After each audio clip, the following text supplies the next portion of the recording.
Welcome to Hampton Bay Stories.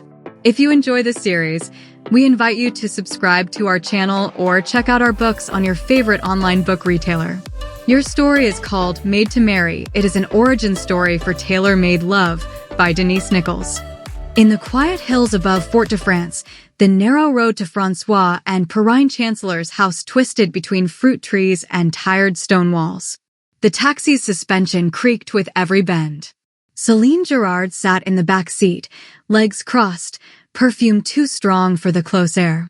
Titine stared out the window, her chin resting in her palm, disinterested and already sweating through her cotton blouse. "We're not here for fun," Céline said sharply, not looking at her daughter. "You will greet your cousin politely. No complaints. No slouching." "I didn't say anything." "You didn't have to."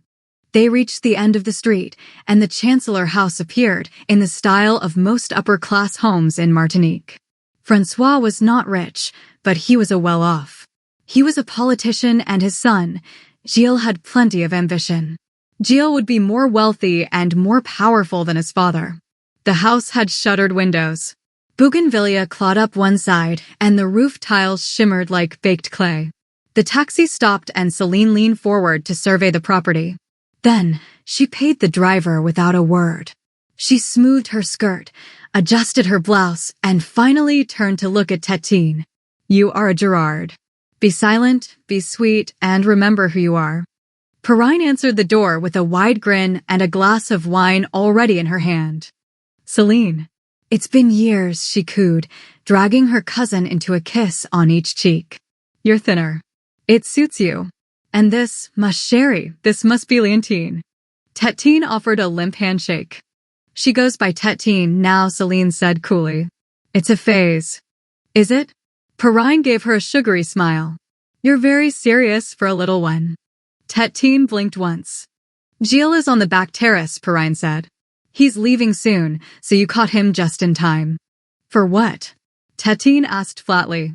Perrine chuckled nervously. Gille Chancellor stood barefoot on the tile of the veranda, sipping a lemon water. He wore a t-shirt that revealed a strong youthful body, jeans, and a satchel slung over one shoulder.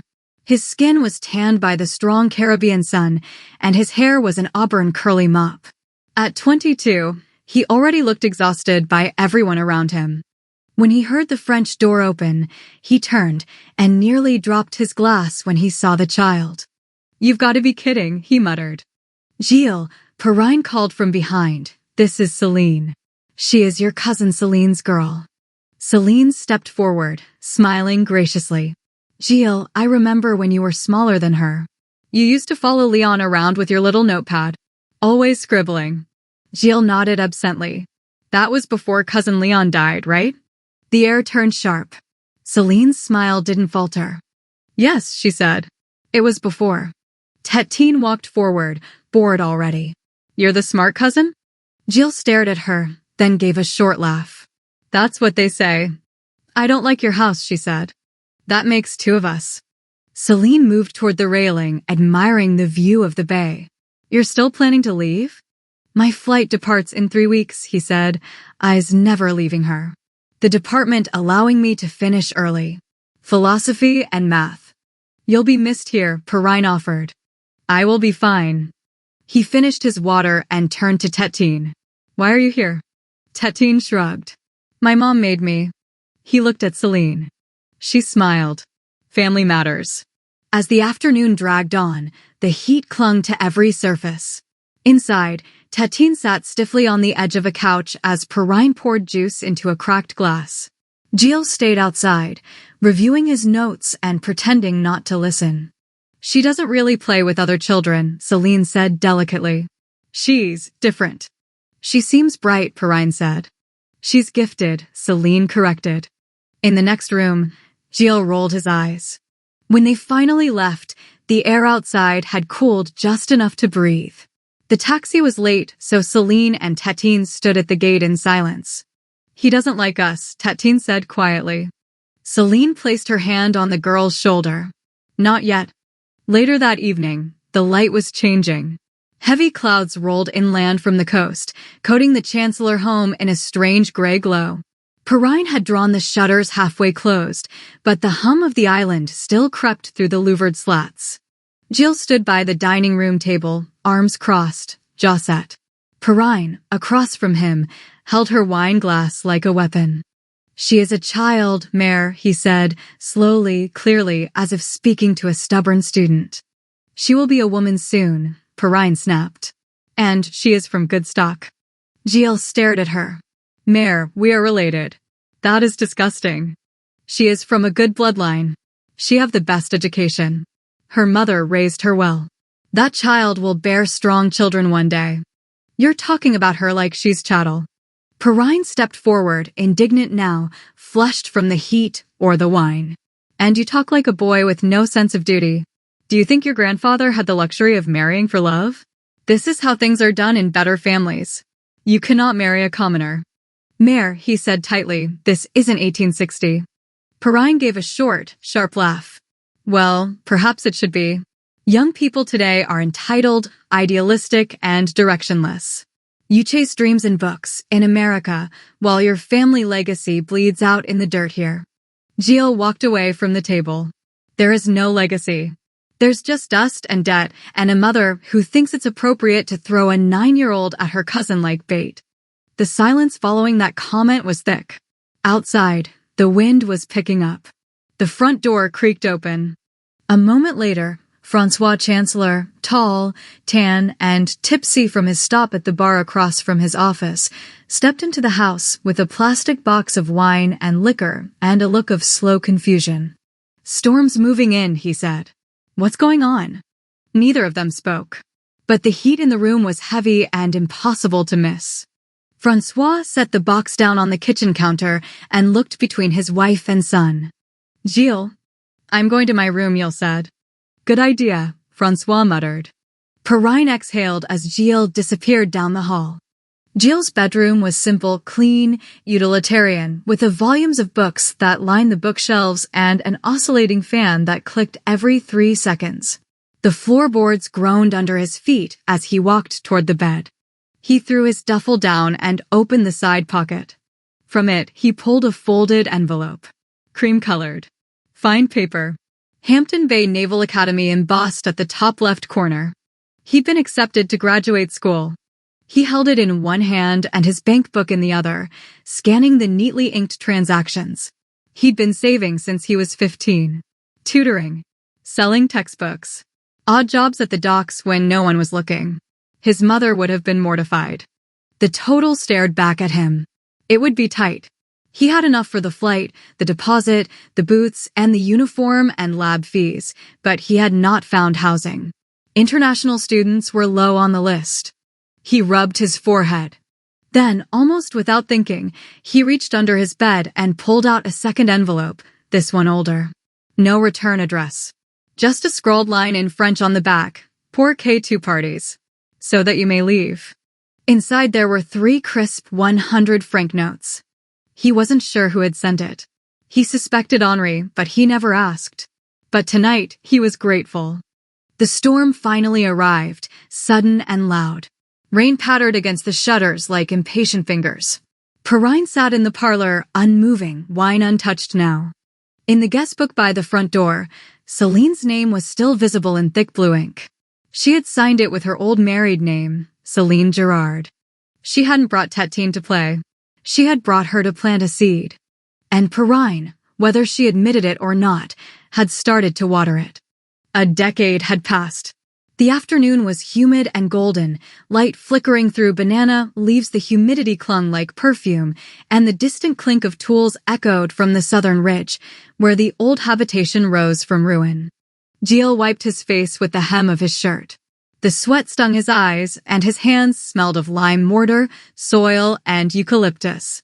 He stood next to Henri, who was bent over a map of the irrigation channels, now sun-faded and brittle. "This pipe's blocked again," Henri muttered, jabbing at the southeast quadrant. "We'll lose the whole patch of ashwagandha if the flow's not restored." "I'll dig it out tomorrow morning," Gille said, "before the heat sets in." "You're working too hard," Henri said. His accent was rich and pronounced. "It's the only way work gets done," Gille replied. He didn't mention that he was counting the days, 8 left before he returned to Virginia, before Premier Organics had to become more than a concept. His bank account was thinner than he liked, but this land had value. Wild lemongrass. Medicinal ginger. Vetiver. A good harvest could keep the operation afloat for a year. And then there was the girl. The memory of her, anyway. He had met her at the academy. He could hardly believe that he had a date with her, and he blew it. Now he had 2 homes, but no prospects for a wife. He hadn't thought about Titine Girard in years. Not since that unsettling meeting on the terrace, when she'd been all sharp words and childish eyes. But now, Perrine spoke of her constantly. Have you seen her? She's become a vision. The way she walks, pure elegance. Gille had not seen her. He hadn't wanted to. In town, 2 days earlier, Céline Girard walked through the Saturday market in a linen dress too fine for the cobblestones. She moved like a politician, smiling at familiar faces, declining cheap fruit, asking after people's health without listening to the answers. Behind her walked Titine. 19 now, tall and swan-necked, her dark hair pulled back into a low twist. Her blouse was silk, pale blue. Her shoes were spotless. The vendors watched her. Some with awe, others with wariness. She walks like she already owns it all, someone whispered. She thinks she does, came the answer. Céline leaned in. People are watching. Don't slouch. I'm not. Then stop pretending you're bored. Later, back at the Girard house, they ate mangoes with lime on the veranda. The house was still beautiful, but there were signs, chipped plaster, a faucet that dripped, furniture not reupholstered in too many years. You'll wear the white dress to the fundraiser, Céline said. Titine didn't answer. He'll be there. Still no response. Premier Organics is still fragile, Céline continued. He's poured everything into that land, and he's trying to build a brand. A natural product brand. Do you know what that means? Titine glanced at her. It means he doesn't have money. It means he will be rich soon, and he will need a wife to bear many children. She will live a life of luxury. Gille will see to that. Céline had tracked Gille's life from the moment he left. She subscribed to the Academy newsletter. She constantly prodded his mother Perrine for information about his whereabouts. Céline was quite pleased when he bought the habitation in Martinique. She wanted to be near her future grandchildren. Titine set the mango skin down and wiped her hands slowly. And you think that's me? Céline smiled. I think we built you for this.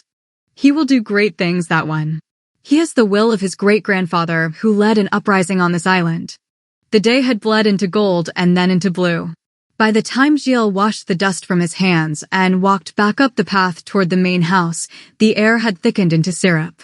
The work was far from done. The roof on the west wing still sagged, and the drying room wasn't sealed, but Henri had insisted he take the night off. A man needs to see what he's building from the outside once in a while, Henri had said, handing him a beer. Now, as Gille stepped onto the veranda of the old habitation, something was wrong. The lights were already on inside. Candles. And Titine was there. She stood in the kitchen like she belonged there, barefoot on the tiles, a white linen dress floating around her legs. The smell of cloves, roast duck, and coconut cream filled the room like a trap. A bottle of imported sweet wine, beyond their budget, no doubt, sat on the counter, along with his favorite brandy. Gille sighed. His mother was in on the plot. Titine turned to him with a soft smile. You're early. You aren't supposed to be here, Gille said, walking over to the counter. My mother thought it would be good to surprise you. She poured him a glass of wine and slid it across the counter. She said I should do what I must. That sounds like her. He poured a brandy and drank it quickly, scorching his throat. Then he poured another. She had grown into a beautiful woman, but she was not the woman he loved. She leaned forward slightly. I wanted to see the work. You've done so much. It's beautiful. I didn't do it for you. I know. But you're still beautiful when you build things. His expression hardened. Titine. She brought him a plate, thick with spiced duck, cassava mash, and grilled mango. She moved close. Too close. Her fragrance was intoxicating. I remember when I was 9, she whispered. You hated me then. You thought I was a nuisance. I thought you were a child, he replied. And I'm not anymore. I am a woman, she whispered in his ear. She reached out, light fingers against his chest. He pulled away like he'd been burned. No, he said sharply. Whatever your mother told you, whatever lies she's sewn into your head, I'm not here to be owned. I'm not a child playing pretend, she said, voice catching. I know what I feel. I know He stepped back, and the movement cut her off. I came back here to build a life that was mine, he said. Not to become another Girard strategy. You think this is about ambition? I think this is about control. And I think you've mistaken manipulation for love. The silence that followed was wide and brutal. Without touching the food or the wine, Gille turned and walked through the door, down the hall to his bedroom. Titine followed him carrying the bottle of wine and 2 glasses. The next morning, François didn't ask why Gille showed up with packed bags. He didn't ask why the front of his shirt was wrinkled like he'd slept on the ground or why he refused Perrine's breakfast. Gille went back to the habitation to find Henri. They walked the property together, went over materials, inventory, the drying shed, the shipping schedule, the taxes. Will you come back before the dry season? Henri asked finally. I don't know. Henri nodded. She's a sharp girl, Titine. I know, but sharp things can still cut. Gille shook his friend's hand, pulled him into a brief hug, and walked down the path with his duffel bouncing against his back.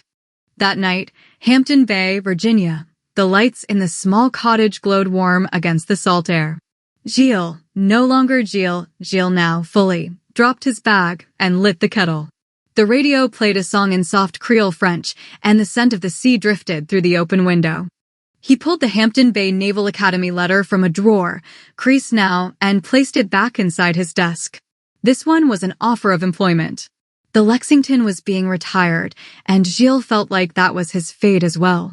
He had a vision for his future involving his passion for chemistry and desire for clean living. Then he opened his laptop and launched the premier organic site. Orders had doubled since his last update. But he didn't smile. Instead, he opened a clean bank ledger, stared at the numbers, and slowly began to subtract. The sun had just begun to stretch across the rows of wild basil and turmeric when Gille Chancellor stepped out onto the newly tiled veranda of his completed villa. It had taken years and many trips to the island to complete it. Villa de la Chancellor no longer bore its age with shame. The roof stood firm, the stucco was smooth, the paint crisp. Windows opened onto the sea. The drying rooms were operational. A greenhouse shimmered at the edge of the hill like a jewel in dew. Premier Organics was no longer just an idea, it was rooted, alive. But despite the peace of the morning, Gille's jaw was tight. Last night, an email had slipped past his filter. I still remember the way you looked at me before you walked out. You thought I was pretending. I wasn't. You never wrote back. That doesn't mean I stopped loving you. He deleted it. Again. He'd blocked her years ago, after the first flood of letters, some handwritten, some digital, all intense. The first had been the most shocking, flowery, sincere, obsessive. She'd called him her anchor, her reason, her north. It had felt like reading something written by a stranger wearing the skin of the girl he once knew. Then had come Perrine's letters.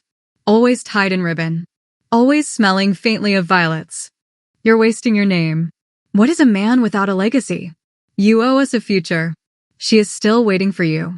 He'd burned most of them in the fireplace. He had never replied. 5 years of silence every year for 5 years, Gille returned to Martinique in secret. No family. No fanfare.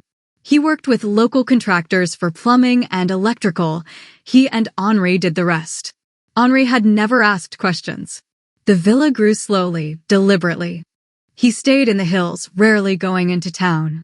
He avoided the markets, ignored the whispers. And now it was finished. Finished, and no longer his secret. That morning, Henri knocked gently on the screen door. Gille, he said, you have guests. Gille set down his coffee. Who? Henri didn't answer. Outside, a black town car gleamed beneath the guava tree. François stood beside it in a stiff blue linen suit, hands behind his back. Perrine, already halfway up the walk, was clutching her purse like a trophy.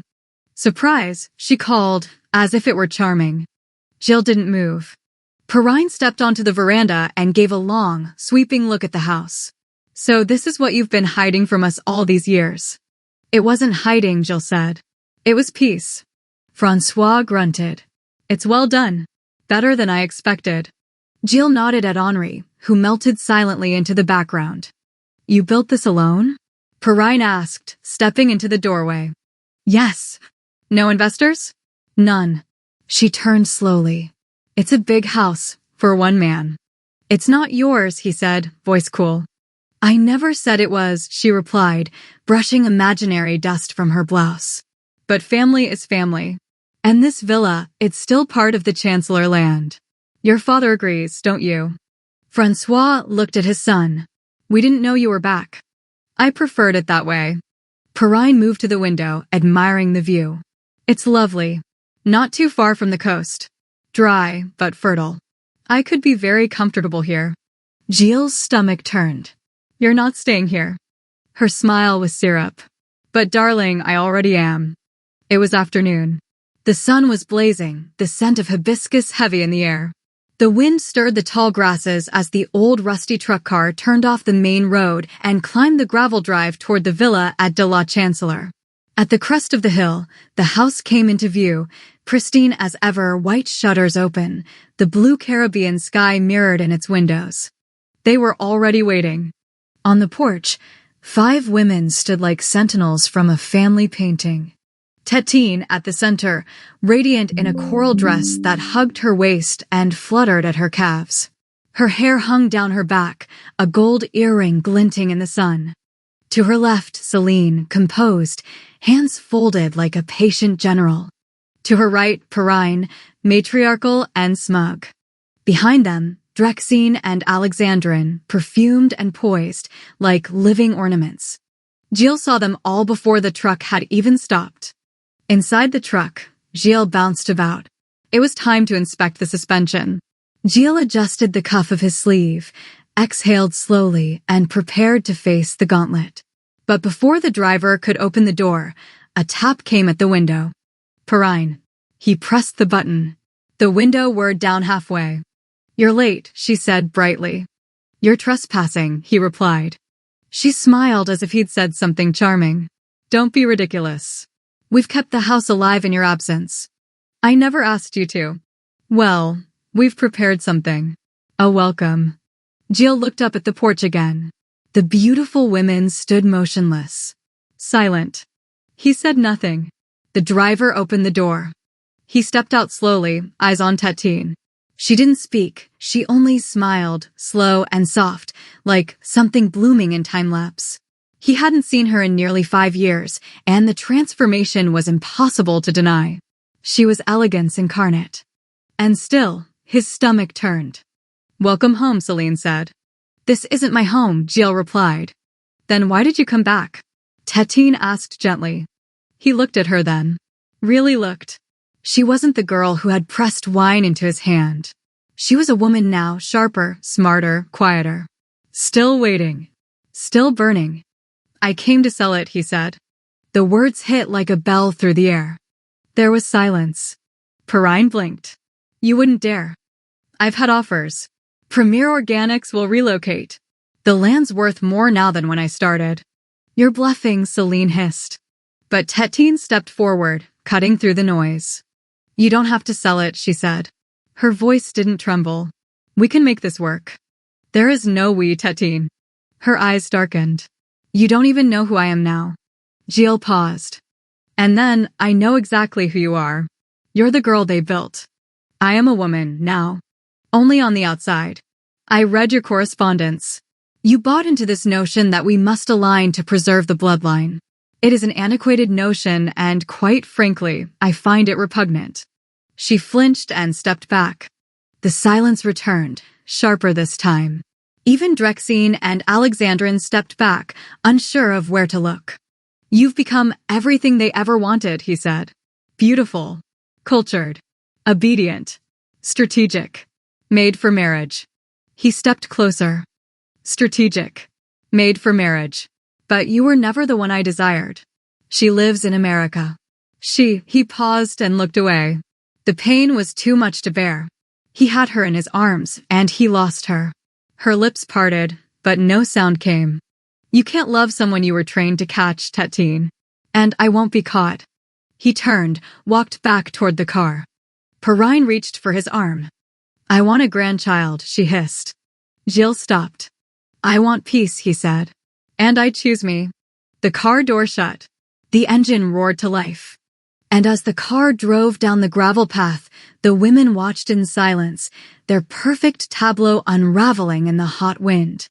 1 week later, a listing appeared on a private real estate network. Gille Chancellor. 13 acres. Renovated villa. Operational herbal farm. Serious inquiries only. It was signed, Gille Chancellor, founder, Premier Organics. 2 weeks later, Gille received a call from his father. He had begun to slow down with age, and he felt his son needed counsel. Gille, I have asked your agent to remove the listing, Francois said. Père, it is a legal contract, you can't. I can, and I did. Francois said firmly. I will not allow you to give up your dreams because of your cousin's schemes. You may come and go as you wish.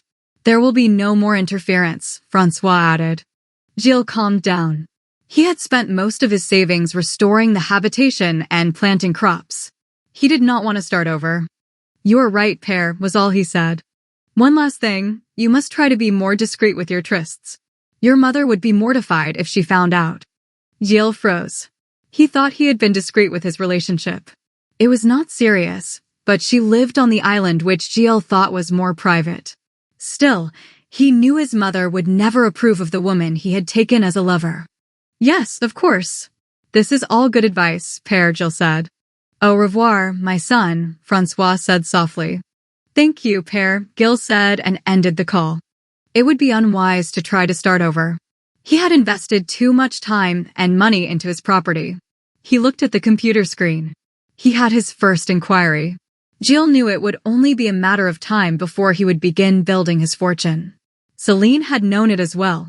What she did not know was Gille's heart belonged to another he had loved and lost. This ends our story. Thanks for stopping by. Please like and share this story and subscribe to our channel.